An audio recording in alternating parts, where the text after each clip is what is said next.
enfermedad que así. No, la meningitis es una enfermedad, pero la meningitis es una enfermedad que puede estar causada por agentes muy diferentes. Hay meningitis virales y meningitis bacterianas. Y dentro de las meningitis bacterianas hay diferentes bacterias que pueden producir la meningitis. Cuando se ve así turbio el líquido cefalorraquídeo, en general es una meningitis bacteriana. Ah, no sabía eso. Sí, cuando vos ves o sea, lo primero que se hace cuando una persona tiene síntomas de meningitis, que es fiebre alta, induración acá del cuello, o sea, esta posición así como fetal, así, eso hay una posibilidad de que sea meningitis, entonces se le hace una punción de la médula espinal, se le saca el líquido cefalorraquídeo y se mira. Si el líquido cefalorraquídeo normalmente es translúcido, pero puede ser que venga con sangre, que esté turbio, ¿sí? Entonces, si está turbio, es una meningitis bacteriana en general. Ah, sí. Bueno, y después eso se puede hacer la muestra y lo podés ver específicamente qué es. Exactamente, tenés que ver qué microorganismo, porque depende, o sea, igualmente se medica, si es bacteriana ya se le da penicilina, pero hay que ver cuál puede ser el agente que produce la meningitis.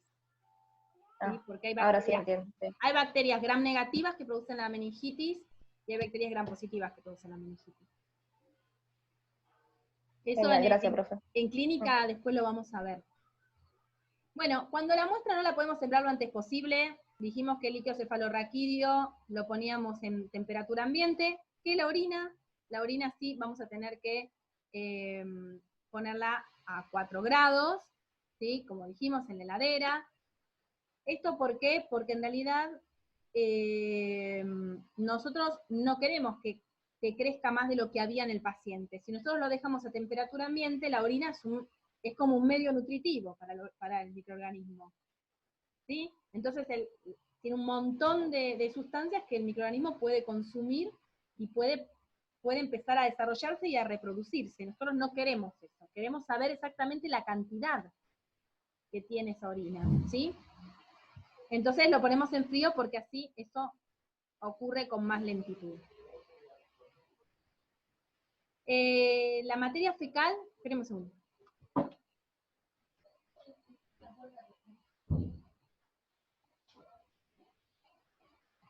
En mi casa hay un problema con las puertas, no me cierran las puertas. Bueno. La materia fecal, para conservarla, se conserva en formol al 10%, ¿sí? De esa manera se pueden matar, se matan los parásitos, pero igual podemos identificarlo, no se deforman, ¿sí? No se rompen, simplemente se mueren. Y cuando debemos hacer transportes, por ejemplo, a veces pasa que se saca en un lugar muy alejado y se tiene que llevar hasta el centro del laboratorio, entonces utilizamos un medio de transporte. Esos medios de transporte tienen que ser medios de transporte adecuados, ¿sí? Que me permiten poder transportarlo a temperatura ambiente, si no lo voy a tener que transportar en una heladerita.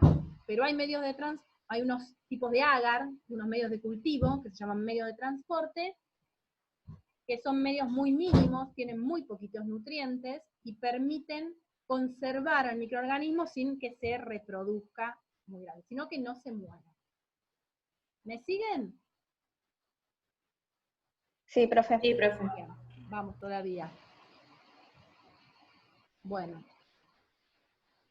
La otra condición es el muestreo previo a la administración de antibióticos. Obviamente que si yo quiero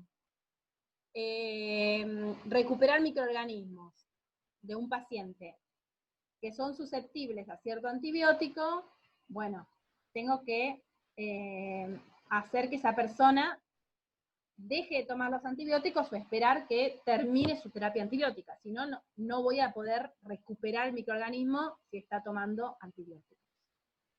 Y también tengo que evitar, obviamente, que la muestra entre en contacto con cualquier bactericida o bacteriostático. O sea, si la muestra entra en contacto con algún bactericida, como un antiséptico o un desinfectante, no voy a recuperar ningún microorganismo. Y no porque no lo tenga el paciente, sino porque yo maltraté la muestra, ¿sí?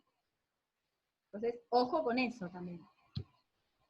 Una cosa importante, el recipiente en el que yo voy a recolectar la muestra, que tiene que ser estéril, de boca ancha, de cierre hermético, aparte, debe estar rotulado. Debe decir qué es, ¿sí?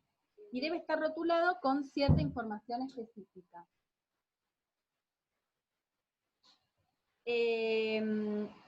Para que cuando llegue al laboratorio la persona que lo recibe, lo lea y lo entienda en principio, tiene que ser con letra que se lea, y tiene que tener todo lo que le permita identificar la muestra, para no confundirla con otro paciente.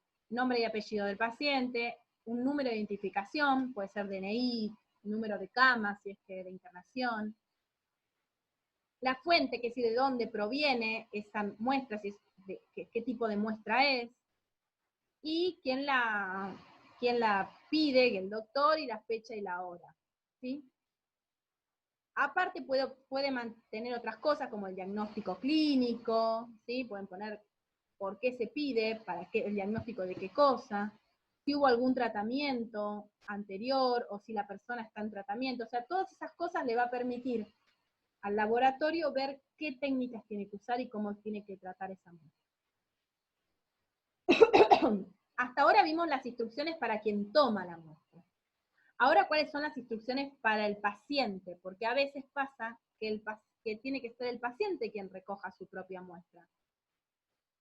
¿Sí? O sea, hay veces que nosotros podemos ir al laboratorio, o sea, el paciente puede ir al laboratorio y en el laboratorio recogen la muestra, como puede ser la muestra de sangre.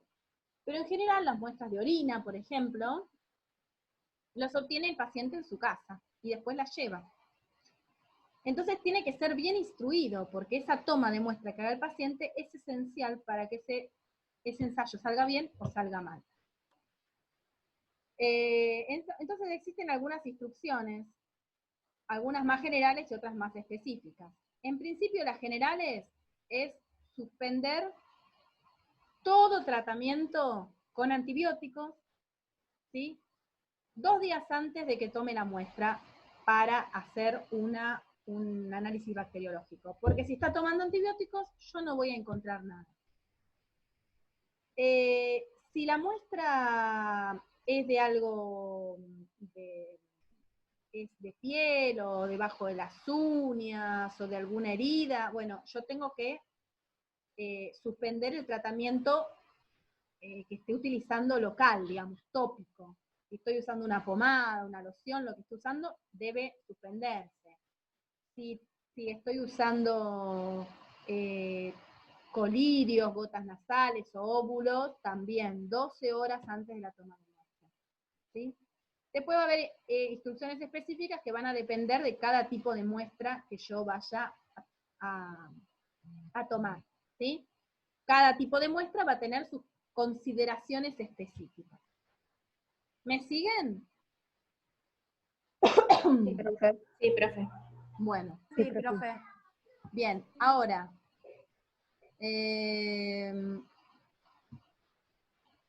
una de las cosas importantes también es el tipo de muestra. ¿Qué tipo de muestras nos vamos a encontrar en un paciente? Bueno, se clasifican en estos 3 tipos, en principio. Vamos a llamar exudados a aquellos tipos de muestra que son fluidos, ¿sí? En general líquidos, que salen de los capilares, ¿sí? Hacia los tejidos. ¿Se acuerdan que cuando nosotros vimos en inmunología, vimos la inflamación? Que lo que ocurría era que iba mucho torrente sanguíneo al lugar donde se estaba produciendo el problema, donde había habido el daño del tejido, y entonces todo eso producía que como había mucho flujo de sangre, daba calor. Un edema. Claro, daba calor, daba color, daba dolor y daba edema. ¿Y el edema era por qué? Porque los líquidos, ¿sí?, los líquidos que se juntaban ahí empezaban a pasar, ¿sí? Sí. Junto con la diapedesis, con las células blancas que empezaban a pasar para poder atacar la infección o la inflamación, salían los exudados, ¿sí? Que son los líquidos. Esos se van a depositar en los tejidos y van a producir esa inflamación, ¿sí? Ese tumor. Bueno, esos fluidos se llaman exudados, ¿sí? ¿Dónde podemos tener esos exudados? Esos exudados normalmente salen cuando hay procesos inflamatorios y se van a quedar en los tejidos. Esos exudados pueden ser faringios, nasales, pueden ser nasofaringios. Pero, Juli, ven, atende al abuelo, por favor. Pero allá, decile que estoy en otro. Pueden ser exudados vaginales, ¿sí? Bueno, eso según de dónde provienen. Y también pueden contener cosas específicas. Entonces, pueden contener, por ejemplo, sangre. Y entonces, pueden contener sangre. Y entonces se llaman exudados hemorrágicos. ¿Sí? Pueden contener pus. Y entonces se llaman exudados purulentos. Pueden contener restos de sueros y muchas proteínas. Y entonces se llaman exudados serosos. ¿Sí? Y así, depende de lo que obtengan, van a tener diferentes exudados. ¿Me siguen? Sí, profe. Bueno, ¿cómo saco esos exudados? En general los obtengo usando hisopos, estériles, ¿sí? Así es como obtengo esos exudados de tejidos o de lugares inflamados. Después tenemos lo que llaman los líquidos orgánicos. Los líquidos orgánicos también son fluidos, pero son fluidos que provienen por las membranas que recubren los órganos. Es decir, en general son líquidos que provienen de lugares del organismo que están cerrados, o sea, de espacios anatómicos cerrados, ¿sí? Y que entonces para poder sacarlos tengo que pincharlos, ¿sí? Por eso los saco con aguja, en general, ¿sí? Son líquidos estériles, son líquidos que suelen estar dentro de cavidades bien cerrados, ¿sí? Que no tienen contacto con el exterior y que entonces para poder sacarlos necesito sí o sí utilizar una aguja, ¿sí? Y pincharlo. Como normalmente estos líquidos son estériles, si yo encuentro dentro de estos líquidos microorganismos, ya es un indicador de infección, ¿sí? En otros líquidos puede ser que no. ¿Por qué? Porque un exudado, como yo lo saco y es externo, lo saco de las mucosas, por ejemplo, puedo encontrar microorganismos que sean de flora endógena, ¿sí? Pero en los líquidos orgánicos, no hay microorganismos endógenos, porque son estériles estos líquidos. ¿Queda claro eso? Sí, profe. Fíjense de qué líquidos estamos hablando. Líquido cefalorraquídeo, ¿sí? Que está dentro de la columna, del canal raquídeo de la columna, el que hablábamos recién. Tiene que ser, sí o sí, estéril, normalmente. Si encuentro algún microorganismo, eso me está dando indicación de infección. ¿Cómo se hace? Por la punción lumbar. Porque no, me estás ocupando. Después está el líquido pleural, que es el líquido que está en el espacio entre las pleuras. Las pleuras son las que recubren los pulmones y corazón. También debe ser estéril. El sinovial, el líquido sinovial, que está en las articulaciones.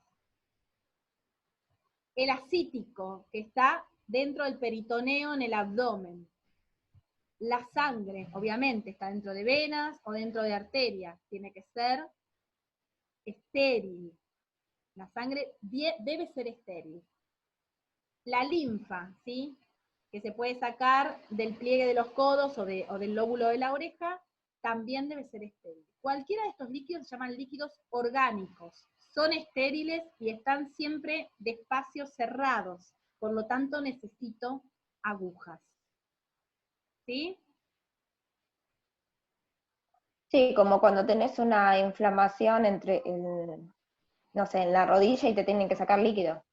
Claro, ahí ¿Así? sacás con aguja, porque no puedes hacerlo con un hisopo, porque está dentro, no es como el canal vaginal, la uretra, o el oído, o la garganta, no están con el exterior, son lugares cerrados, sí o sí tenemos que hacerlo con Claro. ¿sí? Y después tenemos, A mí me hicieron una artroscopía, no sé si ahí me sacaron el líquido o algo. en una, A mí en la rodilla cuando tenía líquido sinovial y cuando sí, tenía el tendón rotuliano medio revuelto, me hicieron la artroscopía. No sé si ahí me sacaron el líquido también. y puede ser que te hayan sacado una muestra. Bueno, ahí eso que vos, lo que vos decís que te hicieron, no entendí bien, pero que que era como una operación. Sí, Abrieron. una cirugía, es una Claro, artroscopía, son 2 puntitos en la rodilla, donde cuando tenés una inflamación en la rodilla, lo primero que me salió fue el líquido sinovial. claro. Bueno, eso entonces ahí lo que sacan es, justamente, pinchan para sacar esa cantidad de líquido. ¿Sí? No es líquido que sale por sí mismo, sino que está ahí cerrado. En realidad no tendrías que tener, si tenés una infección, ese líquido está lleno de microorganismos, pero normalmente no debería tenerlo. Después están el otro tipo de muestra que podemos sacar que se llaman excreciones. Las excreciones son aquellas muestras, aquellos compuestos que nosotros eliminamos, excretamos, ¿sí? Y esos líquidos que excretamos pueden ser producidos por glándulas directamente, entonces podemos obtener saliva, la saliva es una muestra, es una excreción, el sudor es una excreción, o también podemos sacarlo no de donde se produjo, sino del reservorio donde se acumuló. Por ejemplo, la materia fecal, la orina, ¿sí? Esos también son excreciones, ¿sí? Fueron producidos por el organismo, pero se quedan acumulados en algún lugar, ¿sí? Hasta que se excretan. Entonces ahí podemos tener varios tipos de ensayos, por ejemplo el coprocultivo, que es cuando utilizamos, haces el cultivo de muestras de materia fecal, el urocultivo, que yo les puse ahí unos videitos de eso. Podemos tener otras muestras como piel, uñas, y también dentro de las excreciones vienen estas muestras patógenas, las que producen los mismos microorganismos cuando están infectando, que es pus o esputo. Entonces, el pus, el esputo, la orina, la materia fecal, la saliva, son excreciones, ¿sí?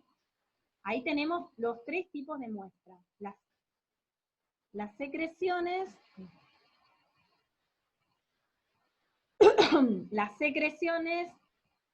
o exudados, los líquidos orgánicos y las excreciones. Los exudados, que son los que estaban en las cavidades, los sacamos con hisopos. Los líquidos orgánicos, que son los que están dentro de algo cerrado y siempre son estériles, los debemos sacar con aguja, también estériles, obviamente. Y si son excreciones, que son cosas que se eliminan, lo vamos a recolectar en recipientes, ¿sí? O lo vamos a sacar con hisopos o con algún bisturí, también todo estéril. Siempre todo estéril.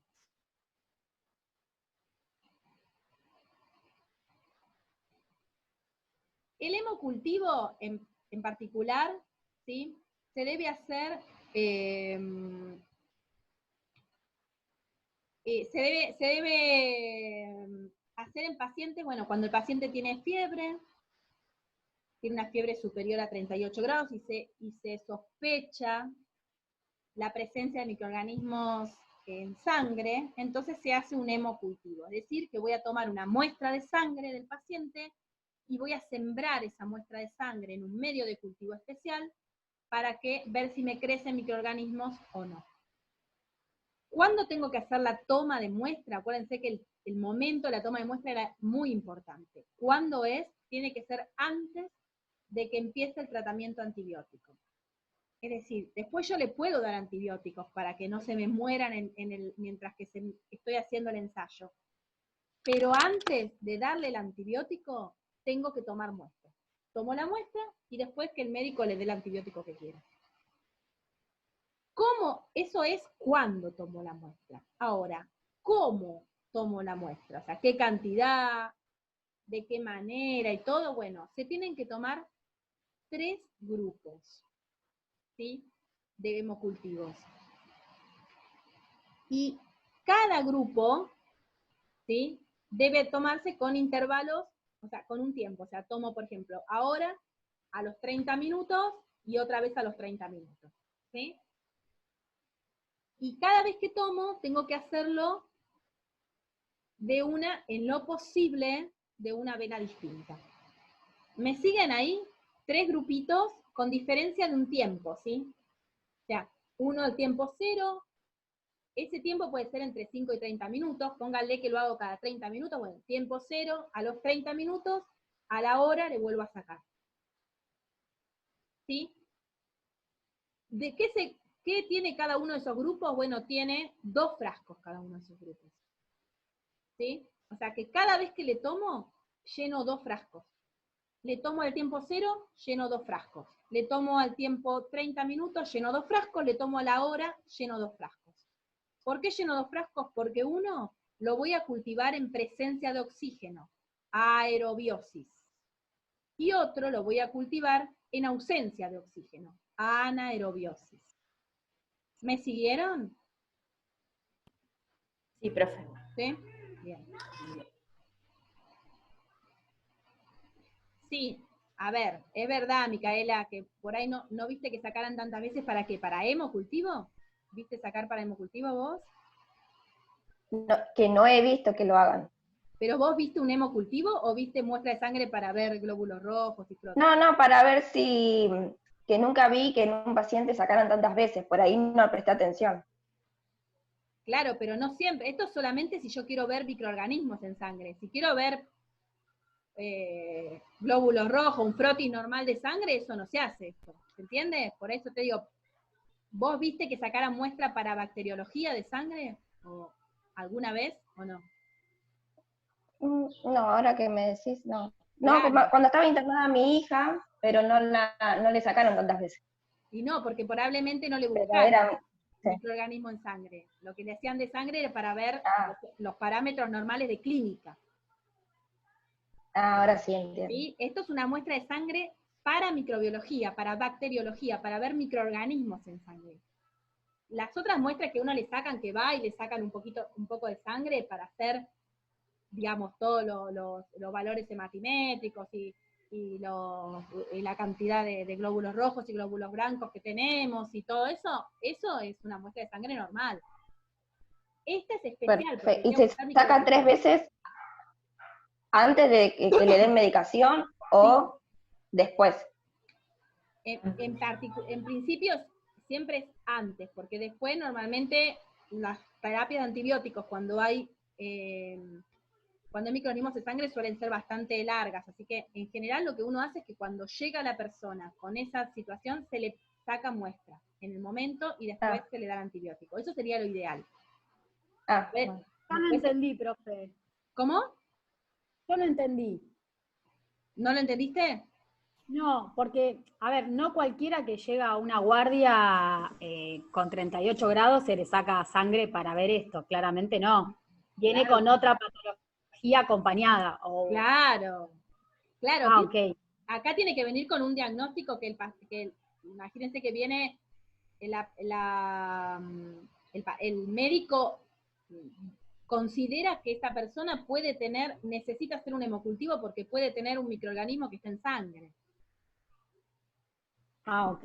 O un previo análisis en el laboratorio, no sé, de otra cosa y se pide hemocultivo. Sí, puede hacer. No, digamos, se pide situaciones particulares, ¿sí? En algunos pacientes, por ejemplo, que si van a entrar a algún tipo de terapia, pueden llegar a producir este problema, entonces se controla, pero es un ensayo importante, con lo cual se hace en los momentos en que uno sospecha eso, no lo sospechamos nosotros desde el laboratorio, lo indica el médico en el caso que lo sospeche. Pero si lo indica el médico, nosotros tenemos que tomar la muestra en el pico de fiebre, que sería el momento adecuado es el pico de fiebre, la bacteriemia, o sea, cuando hace el pico de fiebre, Mira. y, y sin la toma de antibióticos.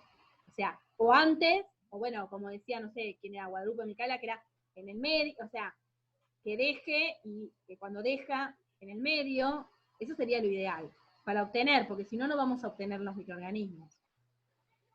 Por ejemplo, yo levanto fiebre y no sé por qué, y supuestamente puede ser una bacteria intrahospitalaria. Y levanto fiebre y no saben por qué, ¿se puede pedir por eso? Sí, por ejemplo, podría llegar a pedirse.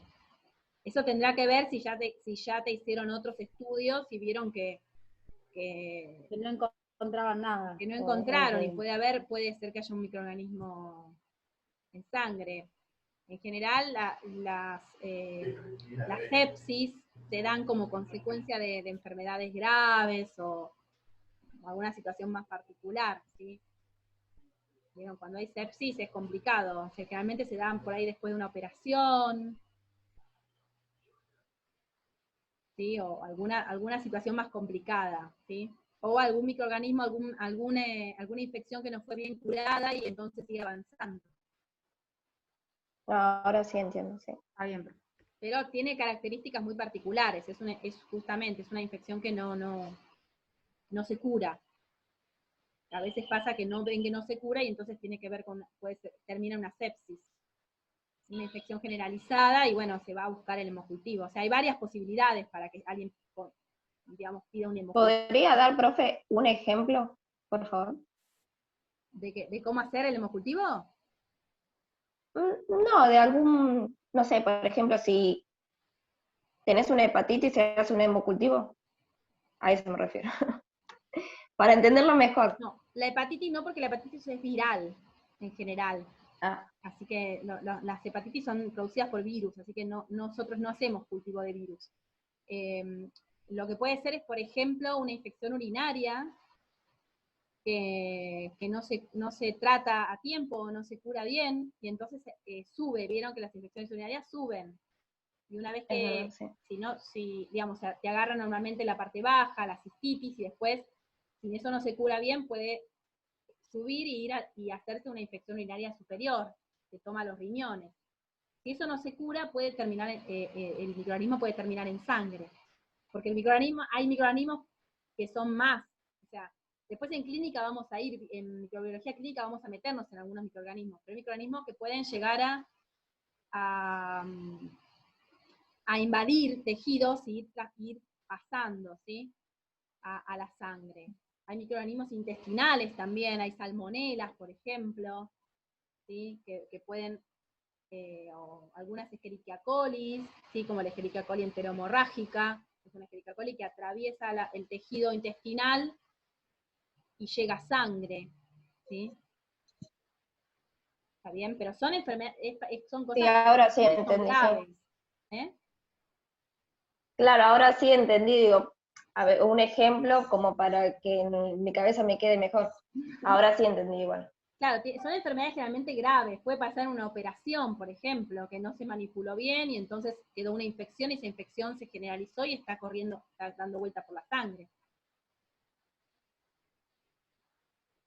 Si tuvieran que hacerlo, tienen que hacer debería hacerse esto. Ahora, si se hace o no se hace, bueno, eso ya no corre por cuenta nuestra, pero claro, debería hacerse esto. Debería hacerse 3 tomas de muestra cada 30 minutos, ¿sí?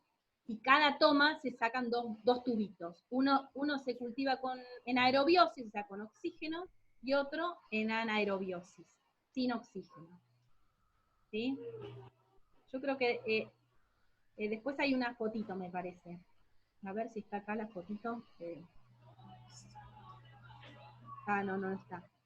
¿Y la indicación al paciente es en ayuna o algo, o es en un lapso de 1 hora donde el cuerpo reposa, algo así, o es en cualquier momento del día?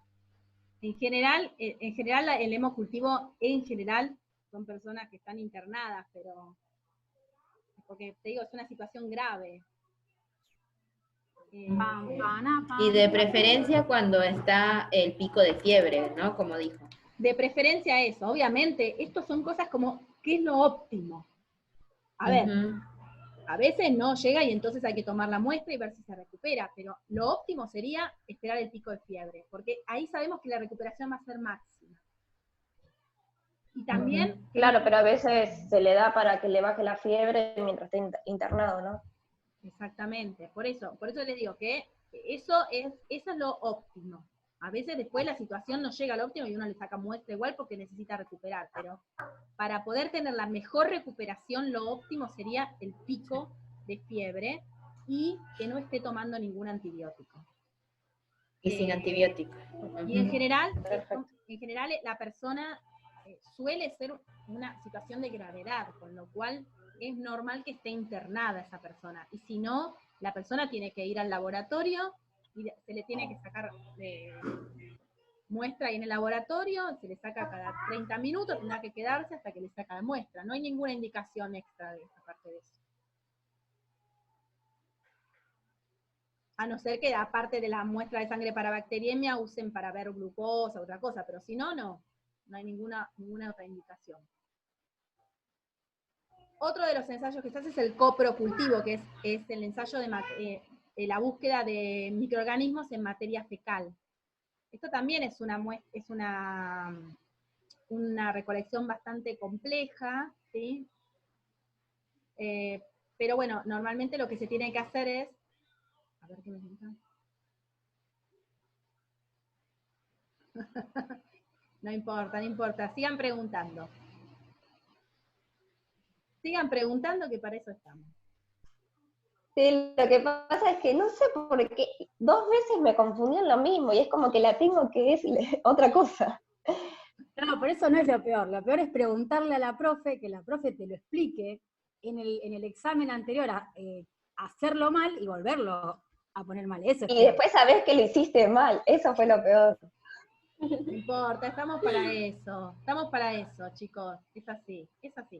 Estamos acá para eso y esa es la idea. Vean, miren, si no la vieron, está en Netflix, ¿tienen Netflix? Sí. Sí, bueno, busquen una película que yo la había visto hace muchos años cuando hice algunos cursos así de docencia, qué sé yo, y me enamoré de esa película que se llama Escritores de la Libertad. Si no lo vieron, mírenla. No voy a mirar. Escritores de la Libertad. Escritores de la Libertad. Y yo, cuando la vean van a ver, yo quisiera ser esa maestra, así que no se preocupen. Lo que menos me molesta son las preguntas, pregunten, confúndanse, no importa. No hay ¿Está problema. en blanco y negro, profe, si la vio usted o...? Qué feo, Qué maldad. qué feo Qué maldad. es, horrible. No es blanco y negro. No es blanco y negro, che. Hay muy buenas películas blanco y negro, pero esa no es blanco y negro. No sé, debe ser de los 90, por ahí, no me acuerdo. Pero es muy buena, muy buena. Mírenla y después me dicen, a ver, si pegaron unos lagrimones ahí. Si tienen niños más o menos grandes, yo lo vi ayer con el mío de 9 y el de 12 y también les gustó, así que es fuerte, pero está bueno. Bueno, sigamos con nuestro coprocultivo. Vamos a cultivar materia fecal, que nos queda poquito tiempo, así que ya nos quedan estos 4 minutos de clase y ya terminamos. Vamos a cultivar materia fecal. Necesitamos recoger de 10 a 20 gramos, si la materia fecal es sólida, y si la materia fecal es líquida, es una diarrea, más o menos 30 mililitros. El frasco siempre tiene que ser limpio y seco, si es que vamos a buscar parásitos, y si vamos a buscar bacterias, que es nuestro coprocultivo, tiene que ser estéril, como todo estéril. ¿Sí? Acá vamos a pedir una primer toma de muestra. Esa primer toma de muestra vamos a hacer el coprocultivo y podemos encontrar microorganismos o no. Si encontramos microorganismos, listo, ya está. ¿Sí? tiene microorganismos en materia fecal. Si no lo encontramos, entonces ahí ya vamos a tener que hacer, si no se corresponde obviamente con los síntomas, si el médico dice, no, no puede ser, tiene estos síntomas, tiene que tener una infección, tiene que tener microorganismo en materia fecal, bueno, entonces se vuelve a hacer un examen ya seriado, es decir, se toman un día sí, un día no, un día sí, un día no, durante una semana más o menos, ¿sí? Una semana de toma de muestras, o sea, durante 15 días, un día sí, un día no, un día sí, un día no, y toda esa muestra en el mismo frasquito, ¿no? No 7 frasquitos. En un frasquito tomo materia fecal el día 1, el día 2 no, abro el mismo frasquito, tomo el día 3, mientras tanto lo mantengo en la heladera. ¿Cuál es el objeto del coprocultivo? ¿Cuándo se pide coprocultivo normalmente? En pacientes que tienen diarrea a repetición, ¿sí? Sobre todo en los chicos, cuando tienen mucha diarrea. Ah, bueno, ya se nos viajó. ¿Dónde te fuiste, Mario? ¿Te fuiste de viaje? Un estadio. Normalmente cuando los adultos tienen diarrea a repetición, entonces puede ser un agente bacteriano, o a veces lo que se busca en personas sanas es que sea portador de algún microorganismo, ¿sí? De algún, Entrecortó todo. No sea, pero es el que está contagiando a la familia, por ejemplo, ¿sí? Entonces a veces hay que también buscar en otro que no sea el que está teniendo el problema. Y después tenemos el urocultivo. Y el urocultivo tenemos 4 formas de recolectarlo.